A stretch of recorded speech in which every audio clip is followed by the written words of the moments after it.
जय भोलेनाथ। आज सावन का जो चौथा सोमवार है, तो आज का ब्लॉग मैं चौथे सोमवार पर आपसे शेयर करने वाली हूँ। तो मेरी शुरुआत कुछ इस तरह से हुई। घर का सारा काम ख़त्म करने के बाद, बेटी को स्कूल भेजने के बाद मैं नाश्ता का तैयारी करने, क्योंकि हमारा व्रत है, लेकिन बाकी जो जिन्होंने व्रत नहीं रखा उनके लिए मैंने नाश्ता की तैयारी की।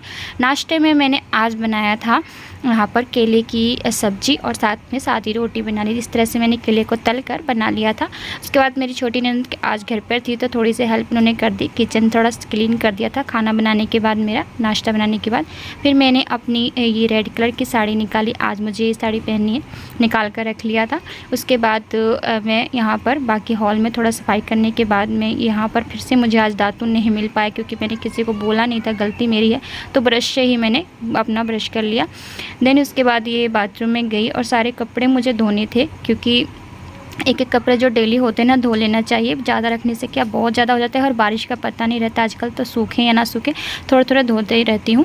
उसके बाद कपड़े सारे डाल दिए थे छत पे सूखने के लिए। देन उसके बाद ना नाश्ता के बाद थोड़े से बर्तन थे जो जूठे थे, तो सोचा इसे साफ़ करके बेसिन आज क्लीन करना था मुझे, क्योंकि बेसिन बहुत दिन से गंदा पड़ा हुआ है। एक हफ्ता में मैं 2 बार क्लीन ज़रूर करना चाहिए हमारे बेसिन, और इस पर मेरी तबीयत थोड़ी ठीक नहीं थी, जिसकी वजह से मैंने ना एक बार ही किया है बेसिन को क्लीन।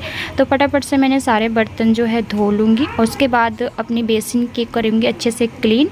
तो बेसिन को हमेशा हमें साफ़ करते रहना चाहिए। तो यहाँ पर ना मैं हार्पिक यूज़ कर रही हूँ, आप जिससे भी यूज़ करते हैं उससे आप क्लीन कर सकते हैं।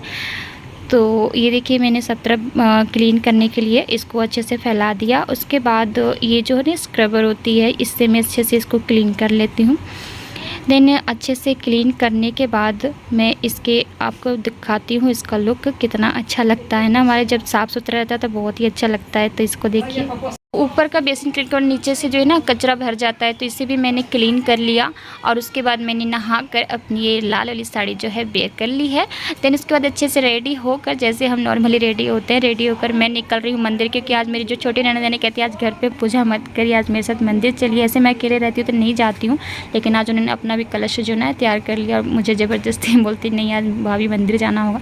मैं ठीक है चलते हैं। मैं भी मंदिर गई, और मंदिर में आज मैं ना कितने मतलब आज 3 सोमवार ख़त्म होने के बाद चौथे सोमवार में मंदिर में एंटर कर रही हूँ। मैं ना ऐसे घर में ही पूजा कर लिया करती हूँ, कि मैंने 3 ब्लॉग जो बनाए हैं ना सावन के, वो अपने देख सकते हैं। 3 ब्लॉग यानी पहला ब्लॉग तो मेरा बना नहीं था, उस टाइम मेरा तबीयत भी ठीक नहीं था, इसलिए 2 ब्लॉग में मैंने डाला है कि मैंने घर में ही पूजा की है। लेकिन इस पर मैं मंदिर में आई। घर पे भी आप विधि विधान से पूजा कर सकते हैं, अगर आप ना इस तरह से, अगर आप किसी कारण से ना मंदिर नहीं जा सकते तो आप घर में भी पूजा कर सकते हैं। तो मैं ना आज तो मेरी ननद थी तो मुझे लेकर आ गई, वैसे मैं अकेले कभी आना नहीं चाहती हूँ ना। काफ़ी सुकून मिला, ऐसे कहते ही हैं मंदिर में जाकर सुकून से मिलती है। तो आज तो मुझे बहुत ही अच्छा लगा मंदिर में आकर। मैंने अच्छे से पूजा की विधि विधान से, और थोड़ा देर हम ना 5-10 मिनट यहाँ बैठे। और उसके बाद गर्मी कुछ ज़्यादा ही है आज, तो इसकी वजह से ना मुझे अच्छा भी नहीं लग रहा था, क्योंकि मैंने काफ़ी हैवी साड़ी पहन ली थी। तो इस तरह से मैं घर आई। पहले तो पानी पीना बहुत ही ज़रूरी है, तो पानी पिया। उसके तो मेरी बेटी भी आ गई थी, क्योंकि 12:30 हो गए थे। तो ना गुड़ खा के पानी पे, उसके बाद हम सभी ने चाय ली। चाय पीने के बाद ना मैं ना किचन में इस तरह से टहल रही थी, गर्मी से परेशान होकर, क्योंकि दोपहर में सबके लिए लंच तैयार करना था। लंच की तैयारी भी कर रही थी, साथ में इस तरह से टहल रही थी। टहलने से क्या होता है, गर्मी थोड़ा कम लगता है। एक जगह खड़े होने से ना गर्मी कुछ ज़्यादा ही लगती है, इसलिए मैं इस तरह से टहल टहल कर अपनी गर्मी को दूर कर रही थी। देन उसके बाद ना मैंने यहाँ पर मेरी बेटी का पार्सल आ गया था, तो बोलती मम्मा जल्दी जल्दी ओपन करते। तो हमने माँ बेटी ने इस पार्सल को ओपन किया। मैंने इसके लिए ना कैप्री ऑर्डर की थी। डांस क्लास जब से इसने ज्वाइन किया, इसको चाहिए, तो इसलिए इतनी उत्सुक है ना, पूछिए मत कितना देखने के लिए। 3 इसमें ना आई हुई हैं, रेड और ये है अपना स्काई कलर है, रेड है, वाइट है।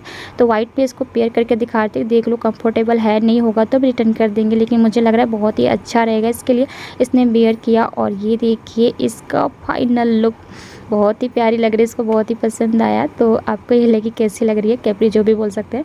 देन इसके बाद ना मैंने सबके लिए लंच तैयार किया। दाल बनाया था, चावल बनाया था, और सब्ज़ी तैयार कर दी थी। तो सिंपल सी जो है ना लंच, और गर्मी ज़्यादा थी तो सबने बोला सिंपल ही है बनाना चाहिए, ज़्यादा तेल वाली ऑयली सामान मत बनाना। तो उन लोग के लिए बनाने के बाद ये मैं आपको दिखा रही हूँ शाम का टाइम ना मेरे देवर जी भी जो है ना व्रत रखे हैं, तो उनके लिए मैंने चाय तैयार, साथ में मैंने भी चाय पी ली, क्योंकि चाय से थोड़ी एनर्जी आ जाती है। शाम का चाय पीने के बाद ये बर्तन कुछ थे तो सबको साफ़ किया।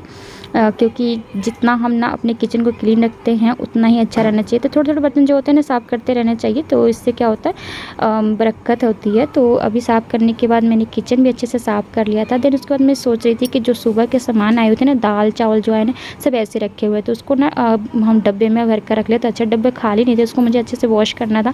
तो ये सब उससे पहले मैंने ना झाड़ू लगा लिया अच्छे से। हाँ, क्योंकि शाम हो जाती है, झाड़ू लगाना अच्छा नहीं होता शाम को, तो मैंने सोचा कि अच्छे से झाड़ू लगा दूँ। मैं सोच रही थी साथ में कि और क्या-क्या मुझे काम करना है, इसलिए बीच में रुक जा रही हूँ, क्या करूँ? ऐसे में तो कुछ अपने में सोचते रहते हैं ना, तो इस तरह से हमें आइडिया मिलता रहता है कि हमें क्या करना है, क्या नहीं करना। तो इस तरह से मैं ना इस तरह से, क्योंकि आज मेरी स्टिचिंग क्लास भी बहुत दिन से बंद हो गया है, क्योंकि मेरी जो तबीयत है ना वो थोड़ी ठीक नहीं लग रही थी, इसीलिए। तो अभी ना सारे डब्बों को मैं इस तरह से साफ़ करने वाली हूँ। सारी जो है ना, ये सब जो है ना बेकार जो इतने दिन से रखे हैं ना, बिस्किट के जो टुकड़े होते हैं ना, कोई खाया नहीं, इसको मैं साइड करके गाय को दे देंगे, जो भी दूध लेने पापा जाते हैं उसको, या फिर आप ऊपर डाल दें छत पे। तो इसको मैंने अच्छे से वॉश करने के बाद सुखा लिया था और सूखे कपड़े से इस तरह से पोंछ लिया। पोंछने के बाद ये जो हमारे ना सामान आए हुए थे, यानी सुबह मार्केटिंग करके लेकर आए हुए, ऐसे रखा हुआ है, सुबह टाइम नहीं मिला मुझे, तो मैंने इसको सेट किया। यानी कि सारे दाल को इस तरह से बॉक्सेस में डाल देना है, और जो बिस्किट विस्किट होती है सभी को एक-एक बॉक्स में। देखिए 3 तरह के दाल लाए थे ना, मैं तीनों डब्बों में डाल दिया। आप चाहे तो मिक्स करके भी मैं डाल देती हूँ, कभी-कभी होता है ना कि सभी दालों को मिक्स कर देती हूँ, कभी-कभी होता है, कभी-कभी हमें अकेला बनाना पड़ता है, तो मैं ये सभी दालों को ना इस तरह से अलग-अलग बॉक्स में कर देती हूँ। इसमें बिस्किट रख दिया, साथ में पैटीज़ भी है, और ये मैंने डाल रख दिया है, पर मूंग की है और अरहर की है, मसूर की है, अलग-अलग कर दिया है। तो कभी-कभी मैं मिक्स भी करके रख लेती हूँ, और अभी इससे अलग भी रहेगा तो हम अलग-अलग लेकर मिक्स करके बना सकते हैं। तो इस तरह से मैंने अपना किचन का काम आधा कंप्लीट किया। उसके बाद शाम हो गई थी, तो मैंने कपड़े चेंज कर लिए, यानी कि अब शाम की पूजा के लिए। तो काफ़ी गर्मी लग रही थी, इसलिए मैंने सब कपड़े चेंज। तो इसके बाद ना बारिश देखिए तेज़ हो गया। तो देखिए सुबह से इतनी गर्मी के बाद थोड़ी बारिश होने लगी है, लेकिन मुझे नहीं लगता कि ठंडा करेगा, क्योंकि बारिश और ज़्यादा गर्मी सी लग रही है। तो फिर मैं मंदिर में गई, और मंदिर में मुझे अपनी पूजा वूजा मैंने कर लिया, जैसे शाम के टाइम पूजा करती हूँ। मंदिर की सारी लाइटें वाइटें जला दी थी, ये मेरा मंदिर, और ये हुआ मेरी पूजा भी कंप्लीट शाम वाली। मैंने आपको बाहर का सीन दिखाती हूँ कि किस तरह से पानी पानी पूरा हुआ है छत, ये देखिए। तो आज का ब्लॉग मैं यहीं तक शेयर करती हूँ आपसे। तो आप खुश रहिए और एंजॉय करिए। जय भोलेनाथ।